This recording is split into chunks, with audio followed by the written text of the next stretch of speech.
Let's concentrate, shall we, in this knife review on second cool. It's part of the language, my vocabulary I established many years ago here in the Nut and Fancy Project. At this point, you guys should know exactly what I'm talking about. And it is appropriate, if we're focusing on second cool, that Zastava produced M70A 9mm Tokarev variation of pistol is in the background. Because to me, this is all about second cool. It has been featured in my videos of late like 3 or 4 times. This is like the 4th video I've had it in the background. And no, nobody is paying me to do it. No one. I just love the pistol. Accurate, reliable, cool looking, interesting history. And so is this knife, by the way. It possesses a very interesting history. Second cool. About as heavy as a 1911, maybe slightly lighter. But you don't carry this pistol to save ounces, right? It represents Cold War era technology, maybe before the Cold War. And back then, you know, heavy was kind of the order of the day. Same with this knife right here. We're going to talk about the Boker Plus M3 trench knife. And it weighs, with its steel sheath, 20 ounces. That's pretty heavy. But again, our focus is on second cool, not first cool. I will roll some field knives on the table before this KRV ends to show you kind of some first cool knives that will do it for a lot less weight, perhaps less money, if you're interested in this style of knife. But guys who buy this knife, the Boker Plus M3 trench knife, don't have $500 for a well-preserved original. Now, I won't go over all the history of the M3 trench knife. I'll just kind of breeze through it. Enough that we set a foundation of what it was about, why it was produced, and who used it.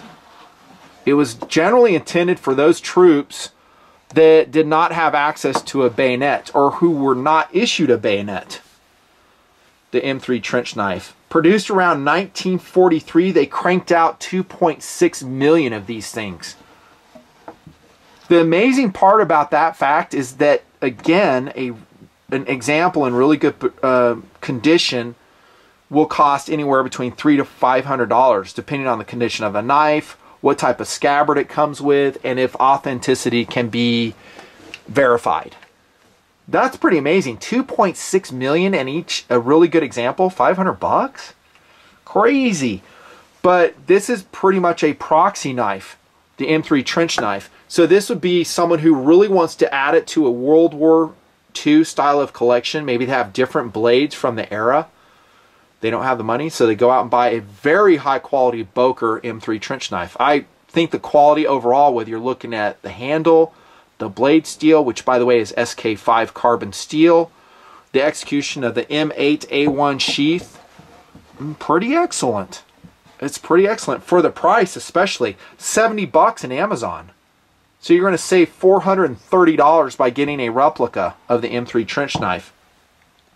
Now, it replaced the Mark I and the Fairbairn Sykes Dagger, and they really liked it because it was cheaper to produce than, well, it's not this knife, but this is a modern interpretation of the KABAR. This is a combat utility, I believe, but it's basically a KABAR fight knife. So this was more expensive to produce than that. Pretend this has stacked leather washers for the handle. This is, again, a modern knife. And so they went with this one. It was kind of a stopgap field and actually fighting knife. That was what it was designed for. Pretty much a dagger knife, if we're talking history. So imagine you are issued your M3 trench knife, you land on an enemy beach, and your directive is to take out the enemy sentries without making a sound. And by the way, you don't have suppressors. You have to use your blade. And you are trained on how to do that. Like the OSS, any other of the era special forces. Would you feel underarmed with M3 trench knife?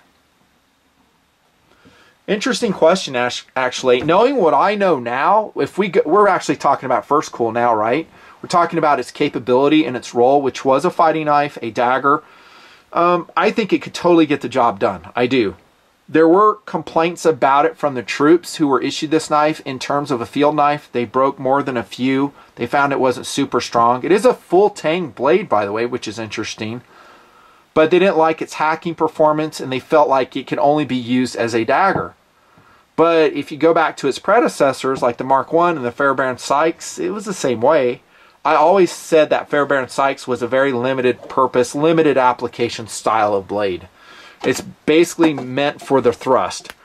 You know, it's meant to be used according to the OSS style of fighting. Ideal? Back then, that's just how they got it done. So landing on the beach, I don't know if I'd feel underarmed. I would feel pretty good. I would like something more versatile. Something like a cold steel Natchez Bowie, something wicked this way comes. That's what I would like. See if I have anything in my selection here that I'd feel more comfortable with. Oh, dudes, I do. Hang on. I got a modern dagger. I know we're concentrating on sorting through the gear here. Missile silo. We're concentrating on second cool, but I'm going to show you a really cool modern dagger that I think has superior penetration than this M3. Just as we do knife TV here. I'm not editing any of that out, by the way. And it is the Boker Desert Dagger right here. Had to go across the room to retrieve it. It will be a competitive option to another one I'm going to review. This I like better because it's broader. It's an Applegate design dagger. Better handle. Has steel weights in the handle for better balance, and that was a complaint against the M3 trench knife. But this is a modern production blade, right? You wouldn't put this in your World War II collection. Maybe in a modern day special operations collection. So you have an MP5 hanging on your wall. This would look super sick right next to your MP5 in the glass case against red velvet. Kind of a presentation. By the way, someone should put that together. It would look super cool. Like replica MP5s, British SAS MP5s with their appropriate knife they use. I'm not sure which one it was. But the M3 trench knife is not about modern production. It's not about the modern aesthetics. It's about capturing the specialness of the original blade. Now, it was superseded by the M4, M5, M6, M7 series of bayonets. But again, this really wasn't a bayonet. It was adapted to bayonet use in subsequent versions like the M4, is my understanding. But it was a field knife and a fighting knife issued, again, to non-bayonet issued troops. Each one is serial numbered, by the way, from Boker. Check that out. So this is serial number 3511. And by the way, I'm going to sell it somewhere. Perhaps through TD's web store, Nut and Fancy Big Cartel, where you find this super sick stuff as well. So look for it there, because I got to push it out the door to make room for more stuff. So if you like it in your collection, rock on. Maybe I'll sign it too. Parkerized blade, SK5 steel, which is fine by me. And this is actually a sharpened swedge in this modern version. I think, I should say sharpened upper. In the original version, I think it was completely unsharpened and the troops did sharpen it. I could be wrong on that. The edge as it comes from Boker is actually pretty good for a trench style of knife. Anytime I have a dagger of sorts, now I will re-edge it, and that Boker Desert Dagger is a good example. And that way it's super, super sharp. But remember, these are not really meant for a slashing cut. They're meant for a penetration cut in World War II and subsequent conflicts. You don't really need the edges really sharp. I just do it for a cool factor. It makes me happier. And this Applegate design right here, super cool knife. 440C steel in that one, which is, it's okay. I didn't know if I told you this, but H. Boker and Company was a provider in World War II for the M3 trench knife. It produced about 31,000 of them amongst the 2.6 million produced. So Boker actually has a history as an actual producer. At least H. Boker and Company at the time did.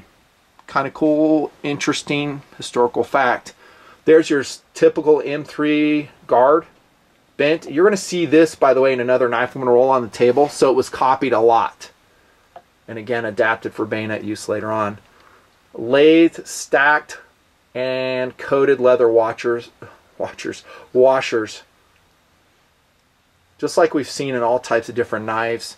As far as first cool goes, and I've said this in like knife reviews of years past, I pretty much learned to hate these because if they get wet, they are pretty much ruined. I had a U.S. Air Force pilot survival knife in the day that had stacked leather washer handles and also some KABAR's marine combat knives that I got wet, and I didn't like it. I was just a kid at the time.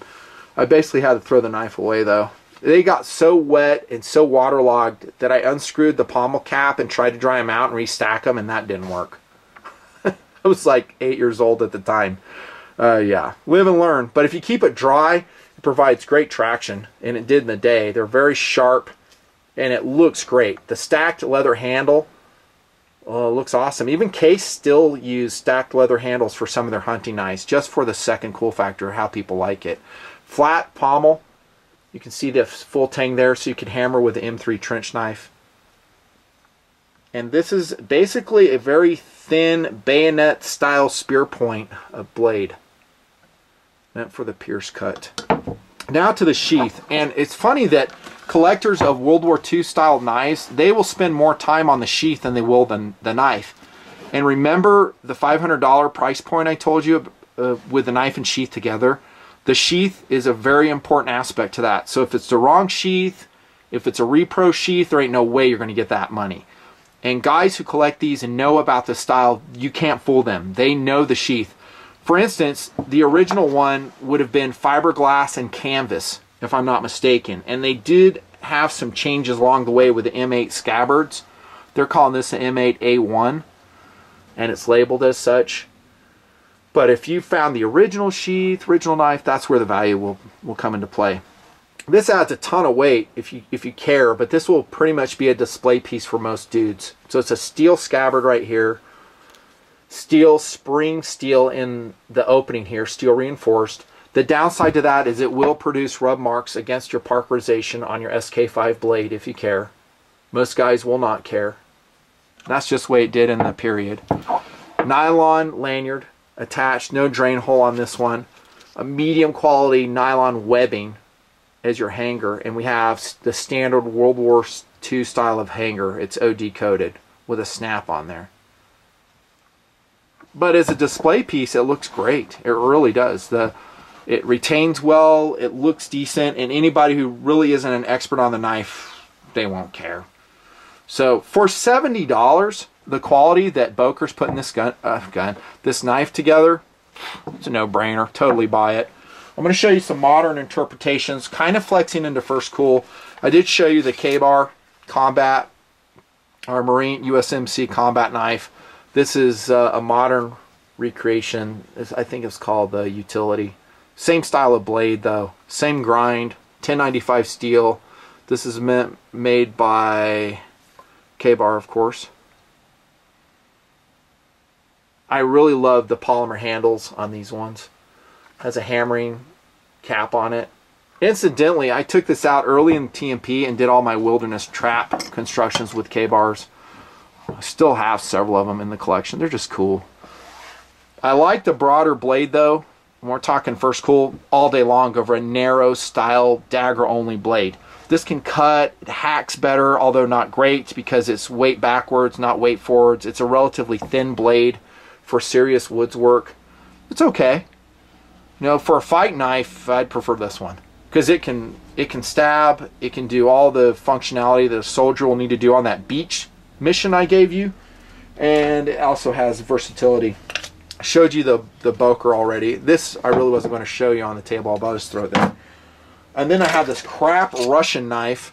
It's a Russian bayonet. This is one of the ones that I busted in the knife graveyard experiment a couple years back. It's garbage.